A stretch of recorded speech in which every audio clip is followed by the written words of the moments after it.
పితా పుత్ర పవిత్రాత్మ నామమున క్రీస్తునాథుని యందు మిక్కిలిగా ప్రేమించబడుతున్నటువంటి ప్రియ సహోదరి సహోదరులారా, ప్రభు బిడ్డలారా, ఈ ఉదయకాల సమయమందు మిమ్మల్ని అందరినీ కూడా అనుదిన దివ్యవాకుకు ప్రేమపూర్వకంగా ఆహ్వానిస్తూ ఉన్నాను. నేటి సువార్త పట్టణాన్ని మనం ధ్యానించినట్లయితే, క్రీస్తు ప్రభు తన 12 శిష్యులను చేరపిలిచి తాను వేరే పట్టణానికి వెళ్ళి బోధిస్తూ ఆయన చెప్పినటువంటి మాటలు, ఇదిగో ఈ లోకంలో ఉన్నటువంటి ప్రజలందరూ కూడా పరలోక రాజ్యాన్ని దౌర్జన్యముతోనూ దుష్ట తలంపులతోనూ వారి యొక్క జీవితాన్ని కొనసాగిస్తూ ఉన్నారు.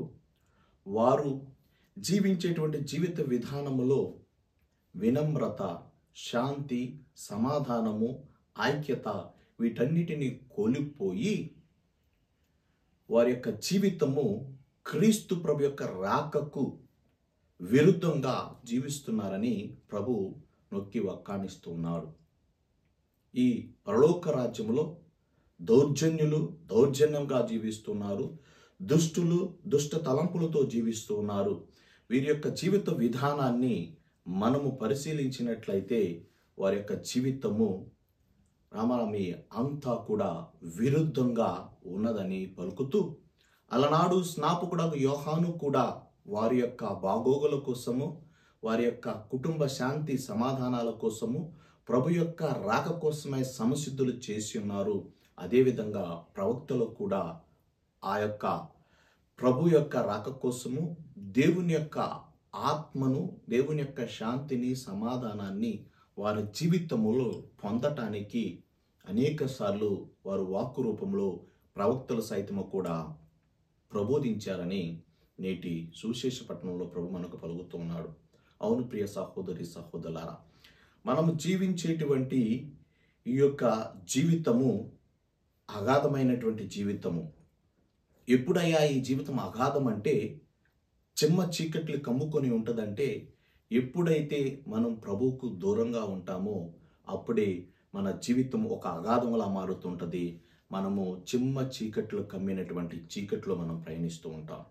కానీ రానున్నటువంటి మెస్సయ ఈ చిమ్మ చీకటిని చెల్లా చెదర చేసి ఒక జ్యోతిలాగా మనందరికీ, మన జీవితాలకు, మన కుటుంబాలకు కాంతిని నింపే వెలుగులాగా రాబోచున్నాడు. కనుక ఆ వెలుగు అయినటువంటి క్రీస్తును నువ్వు నేను మనమందరము కూడా చూడాలి అంటే, ఆ కాంతి మనలో ప్రసరింప చేయాలి అంటే, ఆ కాంతిని మనం స్వీకరించాలి అంటే, మనము మనస వాచ కర్మణ, మాటల వలన, ఆలోచన వలన, క్రియల వలన మన జీవితము ప్రభు వైపు మలపాలి తప్ప మనము ప్రభువుకి, ప్రభు యొక్క ఆలోచనలకి, తలంపులకు విరుద్ధంగా జీవించకూడదు.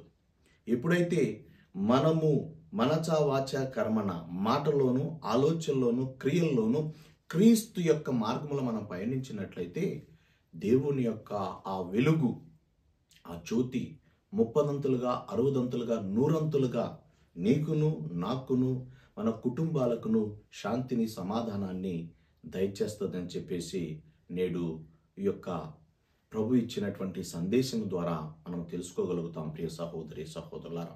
కనుక రానున్నటువంటి ఆ మెస్సయ ఇమ్మానువేలు దేవుణ్ణి మనం స్వీకరించడానికి మనలో ఉన్నటువంటి ఆ అగాధమైనటువంటి చీకటిని తీసివేయటానికి మనం సంసిద్ధులుగా ఉన్నామా లేమా ఒక్కసారి హృదయ పరిశీలన చేసుకొని, ఒకవేళ మన ఆలోచన వలన, తలంపుల వలన, క్రియల వలన ఇటువంటి చిమ్మ చీకటి కమ్మినటువంటి చీకటిలో మనం ఉన్నట్లయితే ఒక్కసారి ఆ ప్రభుని స్మరించుకుంటూ, దేవా నీవే నాకు మార్గము, సత్యము, జీవము, నీవు తప్ప నాకు ఎవరు లేరని హృదయ పరివర్తన చెంది పశ్చాత్తాప హృదయముతో ప్రభువుకు ప్రాధేయపడినప్పుడు దేవుడు మన మొరను ఆలకిస్తూ ఉంటాడు.